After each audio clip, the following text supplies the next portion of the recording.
Praise be to God. It's Be Inspired. Another episode of our Be Inspired with the brothers and sisters. Sister Ems? It's Sunday. Of course. Every Sunday po tayo kasi. So ito po ay ating pong sinosyo sa umaga pa lang. Ito po ay pinopost na po natin. Walking in the light of God. Walking in the light of God, number one, it is an invitation. Ito ay paanyaya, Sister Ems. Amen. Ano sabi sa John? In John 8, verse 12, Jesus declares, I am the light of the world. Whoever follows me will never walk in darkness, but will have the light of life. Amen. Praise God. Walking in the light of God, as I have said, it is an invitation to live a life marked with truth, katotohanan, righteousness. Yung ugali po natin. Ang pinag-uusapan dito, Sister Ems, character Character. Pag sinabi nating liwanag, nagliliwanag yung ating character. Ibig sabihin, meron tayong presensya ng banal na espiritu. Ang banal na espiritu ay nabubuhay sa atin. This profound statement, my brothers and sisters, is remind us that when we follow Christ, sabi po sa scripture, when we follow Christ, His light illuminate our path. Nililiwanagan po ang ating daan sa ating pong buhay. Guiding us away from the darkness of sin and confusion, going to the light of God, in the kingdoms of God. Ito naunawaan ko ito, Sister Ems, nung tayo umattend ng Life in the Spirit seminar. Why? It is because at the time, akala ko is just only a seminar. After the seminar, tapos na. And then, sabi ng moderator, magkikita-kita tayo sa prayer meeting. Di ba? Parang ano yun, Brother Vic, yun na yung simula ng pagsindi ng liwanag sa ating buhay. Invitasyon talaga Invitation. Talaga. That's right. Life in the Spirit seminar is a striking, parang posporo, no? Striking the light, and then nag-illuminate na po yung liwanag. Ito na po. Yung pong mga darkness namin ni Sister Emma sa buhay, yung ugali naming hindi magaganda, di ba? Yung pagkasuplada, yung walang tiwala, everything binigay ng Panginoon. Hindi ito isang araw lang, hindi isang linggo lang, hindi isang buwan, hindi isang taon. Every day po ng ating pong buhay, my brothers and sisters. Pag po tayo susunod sa ating Panginoon, sabi ng Panginoon, I am the light of the world. Siya po ang ilaw ng buong mundo. Whoever follows Christ will never walk in darkness. Hindi ka na raw po dalakad sa kadiliman. Ito, napag-usapan na naman natin at liwanag at dilim.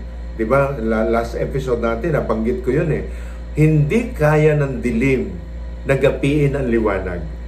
Subukan nyo po, magdala ka ng dilim pati sa liwanag, mawawala po yung dilim. Bakit po? Kasi talagang makapangyarihan ang liwanag. At ang liwanag po, iyan po yung sinasabi natin ang ating Panginoon. When we walk towards and we follow Christ, my brothers and sisters, yung light po niya, yung buong buhay po natin, magkakaroon ng liwanag. Yung problema mo, magkakaroon ng solusyon. Yung karamdaman mo, magkakaroon ng kagalingan. Yung relationship po, magkakaroon ng kasunduan. Oh my God! Yun ang isang pinakamaganda. Ito po yung invitasyon po sa iyo, sa akin, sa atin po lahat, my brothers and sisters. Kasi kung minsan, kahit tayo renewed na minsan napapahakbong pa rin sa dilim Di ba? Tutokso pa rin, nagkakasala pa rin, tapos nagigiba pa rin. So, babangon po tayo upang, naalala ko na naman tuloy, isa pa, LSS to, recommitment. Di ba? Lightings of the candles. Di ba? Ipapaliwanag doon. Wala pang ilaw, nasa kagdiliman tayo. Magsisimula sa sa Paschal candle, which is Christ, which is God.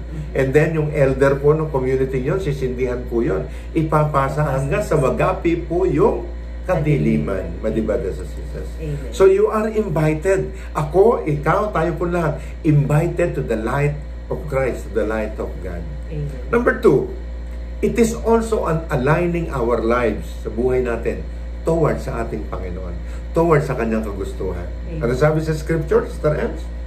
In 1 John chapter 1 verse 7 says, But if we walk in the light as He is in the light, we have a fellowship with one another, and the blood of Jesus, His Son, purifies us from all our sin. Pag tayo po'y lumakad sa liwanag, at si Jesus ang liwanag. Amen. So magkakaroon tayo ng fellowship sa ating Panginoong Jesus, no? Tayo po lahat. And then sa blood ni Jesus, my brothers and sisters, mapipurify po yung lahat ng ating mga nagawang kadiliman. Dumi, sa Bisaya, buling ng buhay. The light of God is more than just a guidance, brothers and sisters. It is the essence of His character. Yung mismo, ang character mismo ng ating Panginoon. Ano yun? Holy, pure, and loving.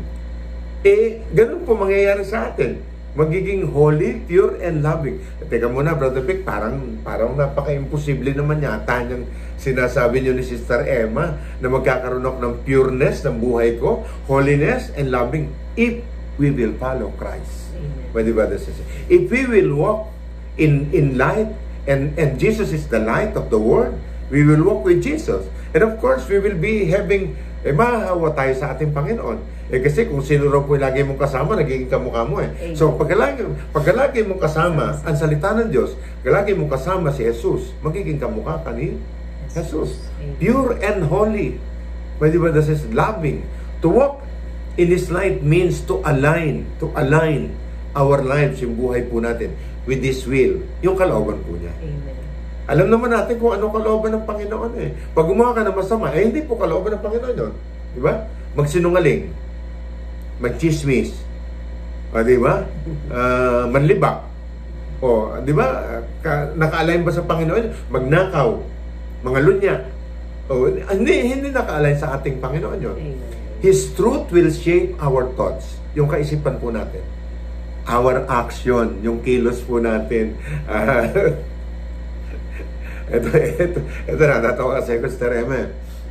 Bakit po? Number one, yung kasuotan. Di ba?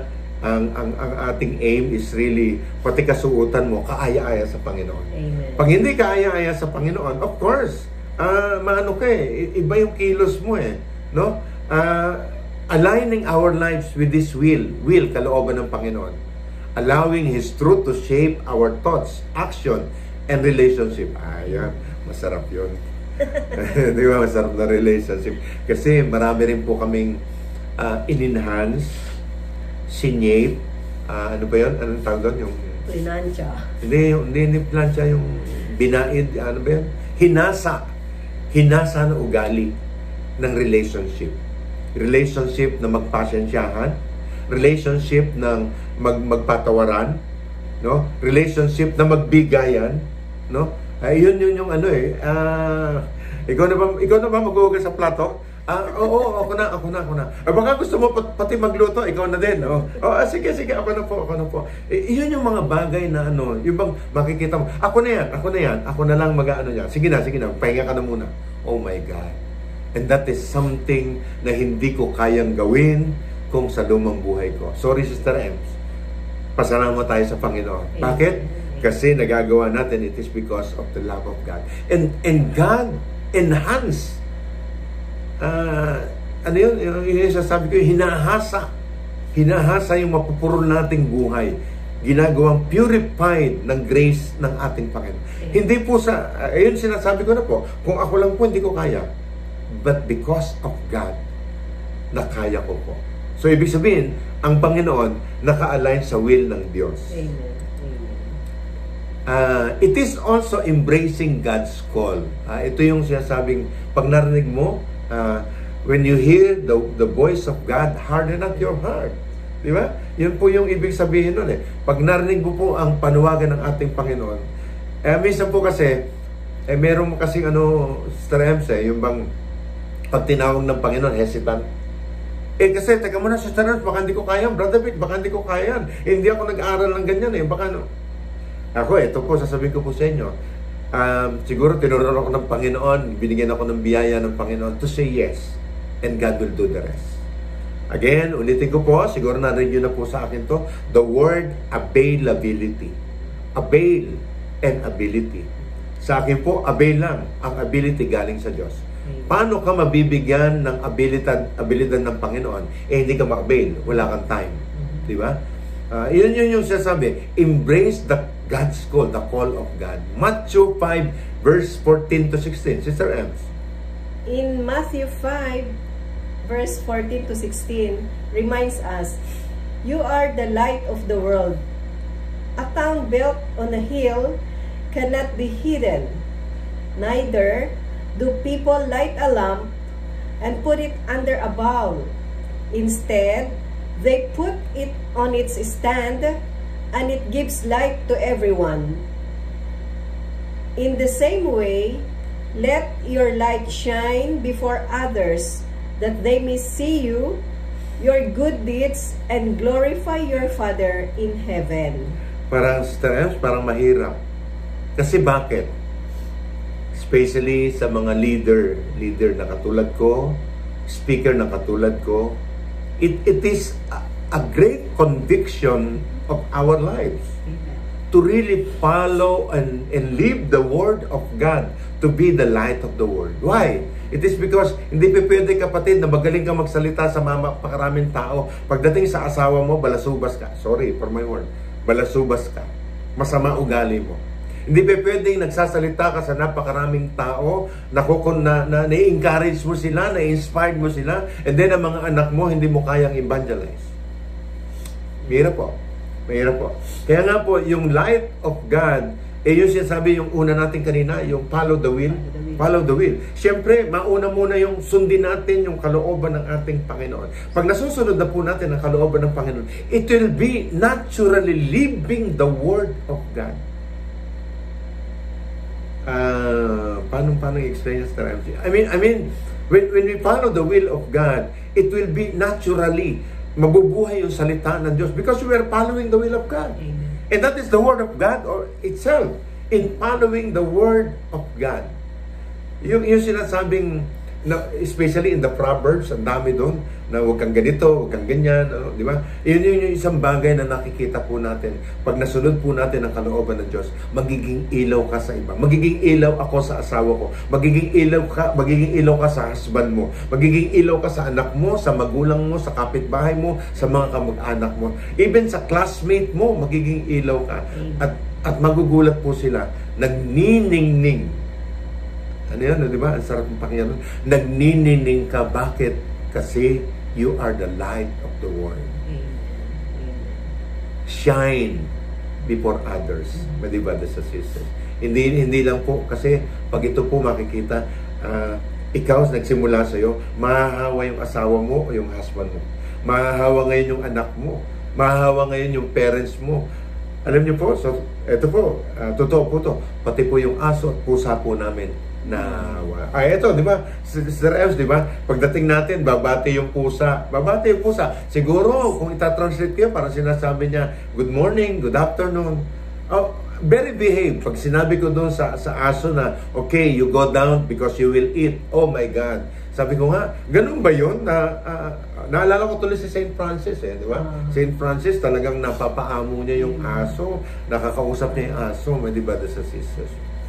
Embrace God's call, ang panawagan ng Panginoon. And you will be the light of the world, brothers and sisters. Amen.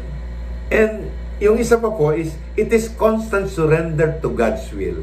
No? Walking in the light of God is not always easy. Hindi ito madali, kapatid. It requires constant surrender of His will doon sa kalooban ng ating Panginoon. Commitment to do righteousness in our willingness to transform in His Word. Yun yung pinag-uusapan natin. Paano ka nahasa, di ba? As we walk in the light, di ba, brothers and sisters, our life will produce fruits of goodness. Ano sabi sa Ephesians 5 verse 8? In Ephesians chapter 5 verse 8 to 10, it says, it encourages us, for you were once in darkness, but now you are in the light in the Lord. You are the light in the Lord. Live as children of light. Wow. For the fruit of the light consists of all goodness, righteousness, and truth. And find out what pleases the Lord. Pag naisa sa buhay na natin, mga kapatid, no? Mawawalan tayo sa dilim, no? And nandun na tayo sa liwanag kasi kasama na natin ang Panginoon. Amen. And as a children of God, we will be living as a children of light. Yung liwanag. Because ito yung sinasabi ko kanina, yung fruits of the Holy Spirit sa Galatians 5 verse 22 to 23. Kasama yung goodness, righteousness, no? Kasama po yun. Love, joy, peace, kindness. And we will find out that we are pleasing to God. As we walk in the light, brothers and sisters, our lives will produce the fruits of goodness, righteousness. Yung pag sinabi natin goodness, ito na yung puro kalooban mo, puro magaganda, puro maaayos, no? Ito yung nagre-reflect yung character ni Jesus sa iyo. Tanong ko nga, Sister Emma, ito po bang katabi mo, Sister Emma, kamukha naman ni Jesus? O baka naman hindi pa rin. yun ang aim po natin, to be like Christ, brothers and sisters. Amen. Last ito. The light of the Word will give us hope and assurance of God's presence. Yung liwanag ng Panginoon po ay nagbibigay po sa atin ng pag-asa, ng kasiguruhan, assurance of God's presence. Anong sabi sa Psalm 27 verse 1, Sister Ems? In Psalm 27 verse 1 says, "The Lord is my light and my salvation. Whom shall I fear? Amen. The Lord is the stronghold of my life. Whom shall be afraid?" You know, di ba, sa sisters, narinig ko to sa isang pare. Pag ikaw po ay nasa liwanag ng Panginoon at sumusunod sa Panginoon, for sure, ang kanya pong kaligtasan nasa atin. Amen. At hindi ka matatakot. Hindi ka matatakot. Pero yung gumagawa ng masama, lagi natatakot.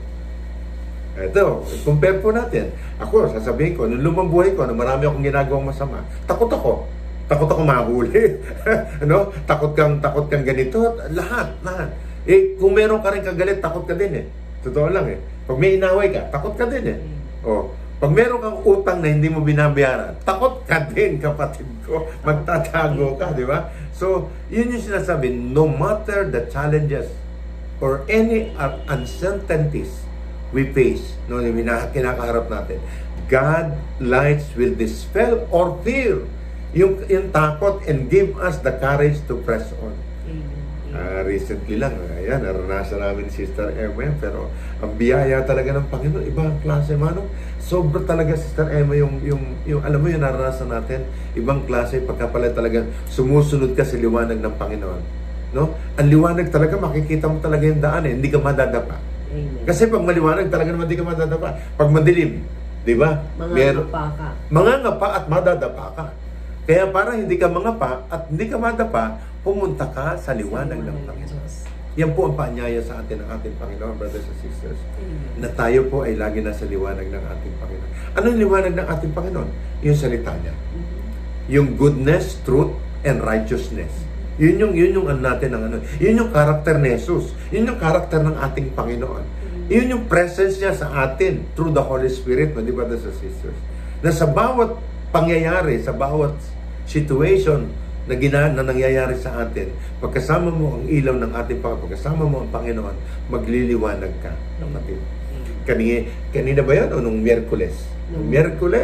Nung Wednesday po, nagsimba po kami. Bigla po may bumati sa amin, tanong sa akin, Sister Emma, sabi niya, sino yun? Hindi ko po alam. Hindi ko alam, Sister Emma, kasi binati ko din. Nagliliwanag siguro siya at ako at si Sister Emma. Binati din siya. So, yun po ibig sabihin, pag tayo nasa Panginoon, magliliwanag ka ng gusto. Sa ngalan ng Ama, ng Anak, at ng Diyos Espiritu Santo. Amen. Panginoon Diyos na buhay, we thank you for your light, sa iyong liwanag, of your words, yung salita mo, and the guidance of your Holy Spirit. Of course, the Holy Spirit with us. As we live in this time of reflection, may we continue to walk in your light, living lives that honor you, O Lord God, and draw other closer, dadali namin closer to your love, O Lord God. Strengthen us to be faithful witness. Maging totoo kami, patotoo kami, O Panginoon, shining brightly in the world that needs your truth and grace.